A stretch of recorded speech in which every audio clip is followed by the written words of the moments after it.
Okay, Emma, thank you very much for being here. Thank you for being a guest. I'm excited to share this conversation about estate, how you think about estate planning as a married person with a child. And I also want to touch in on your unique business. So we're going to get into both. So welcome to the show. Thank you so much for having me. Thank you. Okay, so my first question is this. I typically talk about legacy, and a lot of times when I speak to younger people, when we say the word legacy, we think "Ah, that is something further in the like in my future. So what do you think people think when they're saying legacy about someone like you? It's a really tricky question. I feel like I'm not quite an elder millennial. I think I'm like a whatever I kind of am. yeah. Maybe I'm an elder millennial now and just Yeah. haven't accepted it. But yeah, I think especially for like people our age, it feels a little bit scary to even think about what the future is going to look like. Like Mhm, it's just mhm. obviously the world's not a great place right now for a lot of people. So I Yeah. think it's hard to for me personally, it's hard sometimes, like psychologically, to plan for the future because there are Mhm, genuinely days where you're like, is there going to be a future? So I think it's already a tricky topic when you look at kind of like the macroscopic scale.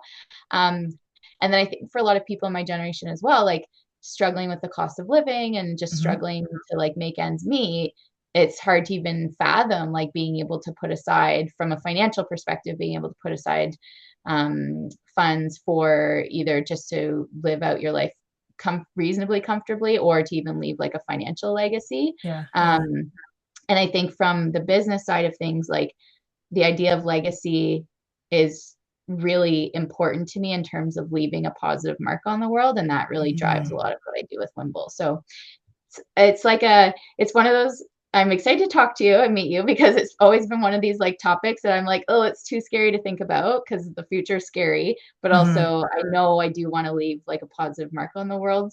So yeah, there's lots of tension happening there. Between the two. I love Yeah. that mix. I love that estate legacy feels scary personally, but on Mhm. our impact business-wise, it feels Mhm. important. Like it's like that separation between internal and Mhm. external. So Mhm. talk internal first. Mhm. As a family, do you Mhm. guys talk about, okay, what's our retirement plan? We're planning to go to homes. We're not planning to go, whatever your Mhm. plans are. Mhm. Like, do you guys have those conversations about you first? Yeah. This is, I feel really called out because I work in the home care space and see families grappling with these really hard conversations every No judgment. day. And it's like what's the like the Hot cobbler's kettle. kids, Yes. or the cobbler's kids have the worst shoes or whatever the saying is. I feel Yes. that very deeply. So yeah, we haven't personally had that conversation yet. However, we have had close family going through that transition Hmm. recently, and making decisions about whether they want to try to age in their home as long as they can or move into like long-term care retirement homes. So Hmm. seeing it start to happen in our immediate family, but me personally, I have no plan written down. Yeah. It's so funny how, like, most of us, we have maybe an idea of what we want, but to Mhm. actually have that conversation, it's like the Mhm. next step. But Mhm. I'm like, this is why I love doing this because I'm like, well, what are we waiting for? Like, what's Yeah. what's the holdup? So I'm like, I'm happy that you've got family members who are doing it, so that's encouraging you. What do you think? Is it them that's going to get you to have the conversation, or what do you think will do that push? Oh, that's a really good question. It I think having a 3-year-old now is like the Mm, push I need to sort yeah. this out and not wanting to leave that burden of having to make those hard decisions solely on her as she Mhm. grows up. So I think that's the thing I need to like keep in the back of my mind of like I need to sort this out because I don't want to put this burden on my daughter. Yeah. What's going to get me to actually do that in like the next reasonable time frame. I think maybe having access to like resources like you where Mhm. you make it seem a little bit less scary and a little Yeah. bit less impossible. So yeah, I'm excited that we've connected finally. Yes. We would be in person, but she's in Ottawa, so it's a little bit far of a Mhm. drive, right? I think there's a lot of people that it's their children really that Mhm. are the catalyst to Mhm. changing things. Do you Mhm. find, and not talking you specifically, but speak for your Mhm. your people here, your Mhm. generation and those, Mhm. do you typically have guardianship documents in place? Or okay, yeah. So Me? Well, okay, so I have I'm trying to think if I have like actual numerical data on this, but Mhm. I have kind of morbidly had this conversation with a few friends lately where Mhm. I've had on my to-do list since my 3.5-year-old was born, Yes. make a will. Yes, And yes. it's just like this constant like elephant on your shoulders of like, I Hmm. have not made that will and it's been on my list for three Hmm. and a half years. And actually, it was probably bad information to get where I have a lot of friends saying, "Oh, I still need to do that too, and my kid's way older than yours." And on one hand, it's like, "Oh, Hmm. okay. If you haven't figured this out, then I'm fine." But that it shouldn't be like a race to the bottom of like who's the worst Not worst parent, just not fully prepared as yet. And I think parent. that's really true. It's our circles, it's Yeah. access, and it's like things that Mhm. you're talking about me making it simple. I think Mhm. once I got into this and really found like the online wills, like epilogue Mhm. wills or like the Mhm. simple ones, it's Yeah. online, you do it in 20 minutes and you have Yeah. it's not the most detailed everything, but it's everything you Mhm. need at least to get Yeah. started. So I think those things really help get Mhm. over that first hump, and then you have Yeah. that one win, and then you share it with all your friends. Yeah. Okay. Yes. And I think too, like we live in Ottawa, so the Mhm. majority of our network is federal government employees, Mhm. and including my husband. And like he'll come home sometimes, and maybe this was a bit pre-COVID, but maybe a little bit now virtually, where they'll have, and this is probably the case for all large employers, but like they'll have like a estate planning lawyer come in and do an Yeah. info session, or like an accountant come in and do an info session on pensions or whatever. So I think Mhm. it definitely helps when employers spoon feed that information to their employees Yeah. for sure. I think I was just looking at a stat. What is it? 77% of employees are not fully using their benefits. And I I was believe like, that. yeah, like I'm like, Hmm. oh, we use the massage and that, but Hmm. there's so much more. There's Hmm. the education side. Yeah, So yeah. yeah, do that and use your benefits to get the Hmm. information you need. Why not? Yeah, Okay. yeah, yeah. Um, so based on this conversation we've had to this point, now when we're talking about your legacy, and I'm talking like legacy and plan, not just Hmm. financial, not just, Hmm. the documents, Hmm. but meaning I talk about the three P's, and the third P Hmm. is your personal story. So Hmm. how do you feel about the personal story personally that Hmm. you are leaving and that you're sharing, even in this Hmm. moment? Hmm.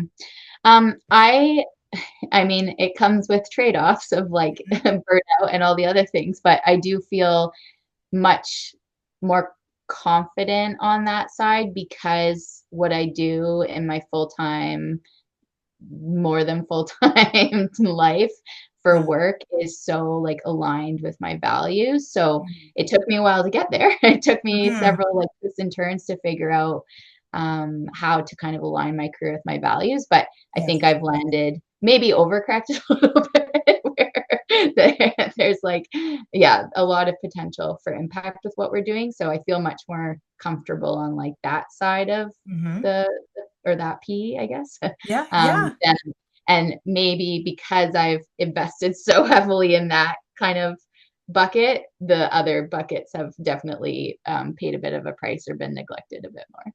I get that. I get that. We're human. We're going in the process here, so that's fine.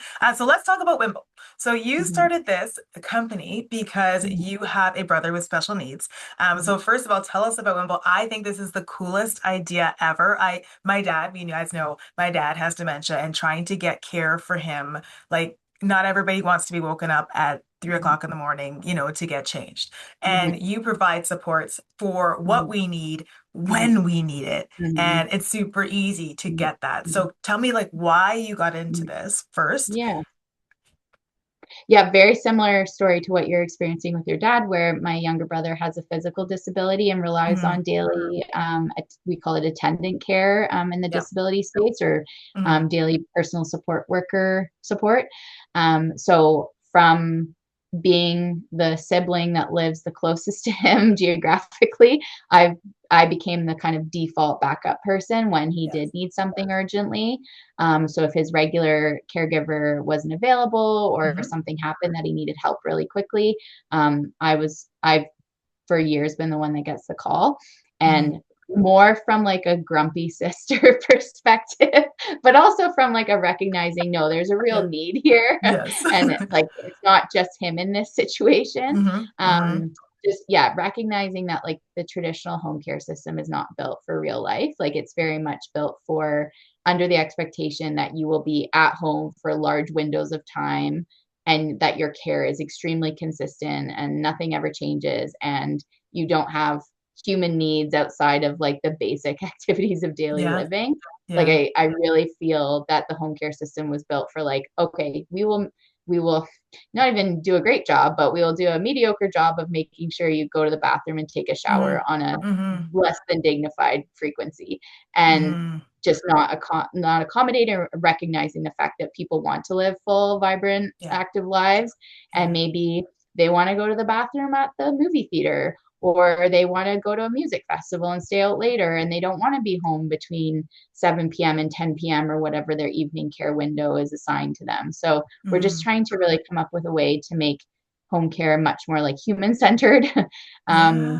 and flexible, and like a kind of enable people to live their best lives rather than people having their lives restricted by the care With required, the like care. what the care is being imposed on them for. Yeah. Yeah. I love it. I love it. I think it is so cool. I also know that in that space right now, a lot of people, there's an autonomy that you're Mhm. providing, and there's one that's just automatically provided that you have no choice on. Mhm. And I'm Mhm. wondering then, do you find with your clients or people also in the space with you that because now we're giving this autonomy to make these decisions on Mhm. how I want my care to be, does it Mhm. also translate into, okay, I want my power of attorney? I want Mhm. certain things now because they kind of go together. Do you find? Yeah, it Yeah. does. Okay, good. Yeah, and Mhm. I think like I'm not we're not necessarily nailing it on like the education, but that's part of why we're connecting. Yes, yes, But I yes. would say like we're not necessarily nailing it on like that overall education piece right now, but it's definitely something that we see families going through where like all of a sudden mom or dad has had like a really serious accident, or a child or a sibling. Like we have clients across the Hmm. entire age spectrum who have had spinal cord injuries, or who have had Hmm. a stroke or a traumatic brain injury, or like life is extremely unpredictable. Hmm. And Absolutely. so it's not just when you age that these conversations need to happen. And we Yep. see families going through it where and I've even seen this in my own family where like the conversation that you had a long time ago, or the conversation that was never had, Yep. is leaving a lot of ambiguity, and then it causes a lot of Hmm. tension in the family. And I Hmm. just I don't know if this, I kind of forget your original question, but like we see It's okay. situations Yeah. happening a lot where families are making huge financial sacrifices to do what they think their loved one would have wanted if they could tell them what Hmm. they wanted. Hmm. And Hmm. I'm I I like, yeah, all the power to the family that wants to keep mom or dad at home and in their safe space and stuff. But I also wonder like, would mom and dad have said go into a massive amount of debt to keep me at home above all else if they knew what was going to happen? Like I don't know that the like, if the conversation is happening, is it happening at like the depth and complexity of like reality when you start Oh, talking about 24/7 in home care? I don't know if that yes. answered, I forget the No, question or if I it did. answered that, but yeah. You did. You did. This is exactly it. It's, are we having these conversations? Does Mhm, being in this space lead to these conversations? And mhm, what you're talking about is like, that is my inhale, exhale, please. More mhm, than like, yes, everything is important, but a mhm, conversation is for free.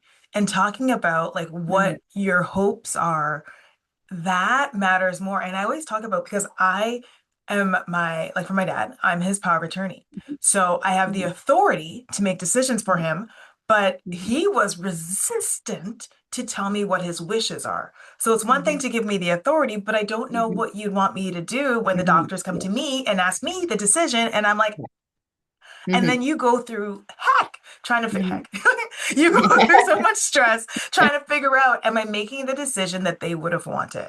Right? And Exactly. then Yeah. you've got the guilt if you didn't do Yeah. the right thing and everybody else has an opinion. Like this Yeah. all could be easier if we just took a moment to say, this is what's important to Yeah. me, Yeah. And and I these are, sorry, go ahead. didn't mean to interrupt you. I was just going to say, and like having that conversation, being informed with the facts of like, this is in 2026, how much in-home care costs to, and like, this is what will be covered by the province. Cause I think people think healthcare is Yeah, free in Canada, yeah. we're good to go. But that is not the case when you start Mm-hmm. talking about in-home care because the Mm-hmm. province wants you to move into a long-term care home because it's cheaper to Mm-hmm. take care of you there in a group setting than in your Mm-hmm. home individually.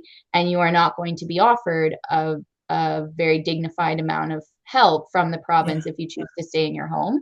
So I think just making sure people have those facts when they're making those decisions is really Mm-hmm. important.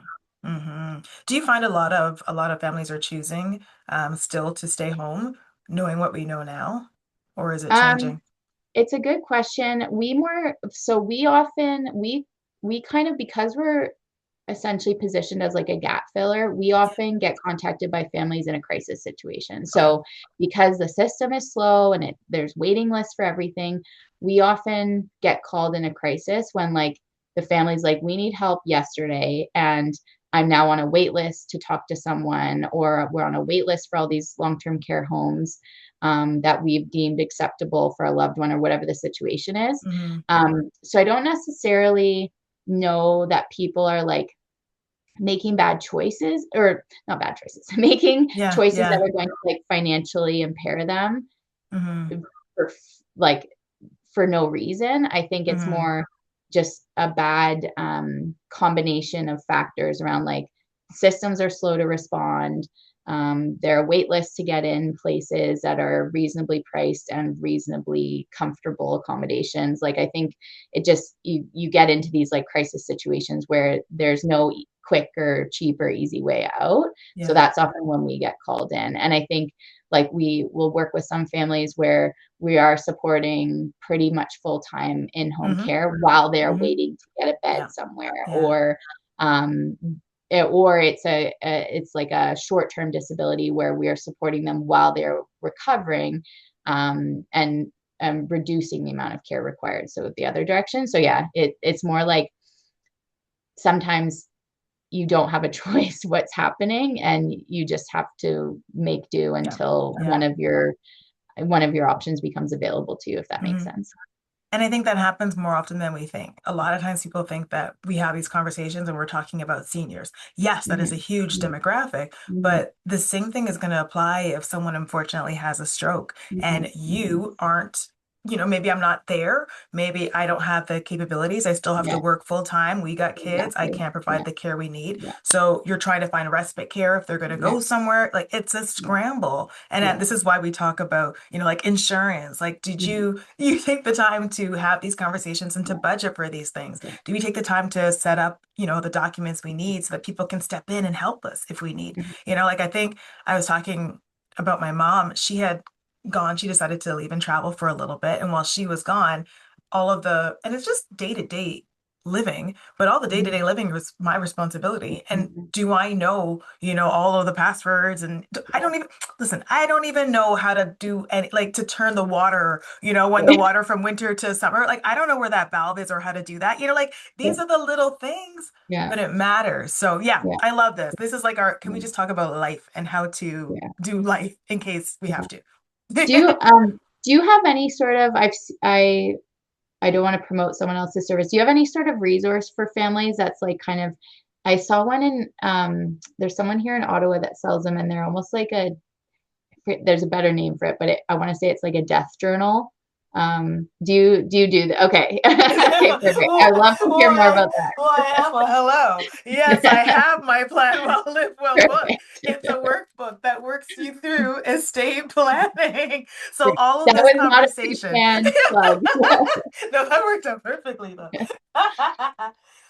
I Yeah, think like I'm going to get that from you because that like something that kind of like going back to kind of one of your initial questions of like what's going to make me sort this out sooner. It's like I'm already overwhelmed. I already have decision fatigue. I'm already burnt out. Like I just need someone to like tell me what to do and hold my yeah. hand through the process. Yeah, So yeah. I'm And I excited. think and what I'm doing just like for community because of these conversations is once a month I have a working group.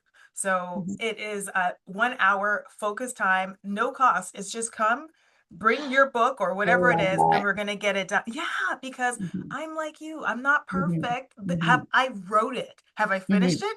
No. Like we're human, right? And it's Yeah. hard. So Yeah. this is it, right? It's about making this conversation normal and telling Hmm. people it's not so hard. Just do one Hmm. thing at a time and you'll get it all done. Mm. Okay. I love that. And even if like there are people buying your book, I had a friend who organized an admin evening where we all brought, she provided like a ton of yummy food and snacks and drinks, and we all brought our laptops and sat around her dining table chatting, but also just like think a Love lot it. of people were like getting their taxes ready and Yeah, stuff like that. I love it. And so people can like do it even if they can't access that specific time. I think it's still an amazing opportunity to just like group think, get it done. Yeah. I love that that is becoming more. I've heard of a couple of these now. I'm like, thank you, please. No more dinners. Dinners are fine, but I Yeah, need stuff. Like I gotta do stuff, and I want you to do it with me. I know. Like I It's love like it. both I love it. amazing and just like sad that we've gotten to that state of like needing to multitask to get through life. I know. But I yeah, think, but I'm like, I think of it as just doing life together. yeah, Like yeah. if I was living the living single life, I don't know Mhm, if you know the show, it's similar to Friends. If I was living that life, mhm, where we're mhm, all just doing this, it wouldn't mhm. even be a thing. We'd just be sitting down Yeah. and doing it together, right? So yeah. Mhm, mhm, We are going to an event together and I'm very excited to be there. This is a event, like I keep saying it wrong, but I think I'm actually saying it right, right? Because it's the struggle is real, right? But I'm always saying it's the jungle is real. But I'm like, it is true. And this is a space for us just to come together.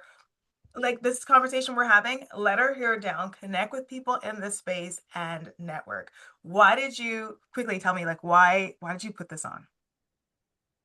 Good question. So, we're really, like you've said, we're really trying to bring people together who are in this sandwich generation of like dealing with aging parents, dealing maybe with kids or busy careers. And you just, I think when we talk to a lot of people, I had a conversation with someone yesterday who works in the home care space and was overwhelmed trying to navigate care for a parent. And it's like everyone just, I think, feels like they're having to figure this out alone, do it alone, like they're the only ones who have ever come into this situation Yeah. and it's impossible to find a straight answer. So what we wanted to do with this event was kind of a help people feel like seen and feel safe and feel like they're not alone. Like Mhm, everybody is going through these life transitions. mhm, If you're lucky mhm. and people are Yeah. aging, Yeah. then you have to go through these life transitions at some point. And we think there was like I think the saying is like you have to name it to tame it. I think that's like a Okay. therapy thing where Oh, like okay. if you're really stressed or anxious about something, it's better to say it out loud and like understand it than just keep like ignoring the stress and the Mm-hmm. anxiety. Mm-hmm. So as much as kind of like with end of life planning, as much as you don't want to think or talk about it, that's still holding space in your like psyche of stressing you out. So we are like, let's just get everybody, put it in a fun, warm, safe environment with Yes. cocktails and yummy Yes. snacks. There's going to be a giant mega charcuterie board. And we're going to give you some information, just like we talked about multitasking. Like you might learn something, and Mm-hmm. you're going to connect with people in your community who are going through Yeah. similar things, and hopefully have a little bit of a fun night out where you can kind of take a breather and take some time for yourself, but still feel productive at the end of the night. I So love it it. didn't feel like a waste of time. I love it. I love Mhm. it. The Juggle is Real is happening in May. So you can get your tickets now. Mhm. right? And then if you even need support in order to come to the event, they have support available too. I think that was mind-boggling. I love it. Okay, thank you. Before we go, if you can, I am an avid reader, so I always Mhm. ask for book recommendations. So if you're reading anything right now, can you recommend? And it doesn't have to be about this, it's just a book. If you're reading something or if you've read something, let me know. This is so sad. All I can think of is the books I read to my daughter. I'm like grasping at straws. It's like what I actually read for myself recently. Um, They I count did. just I will fine. say Yeah. the last book I read was it's really popular right now called Strangers by Belle Burden about her Oh, experience going through like a really unexpected divorce. And I feel like it's getting like a solid 5 stars. I will give it like a 3.75 out of 5. oh But wow. if Okay, anyone okay. is going through the life transition of a divorce, I would recommend that Strangers. Okay, I might book. just read it for fun. All right. It's kind of like New York gossipy vibe, so it's still interesting. Okay, so yeah, it's good. All right.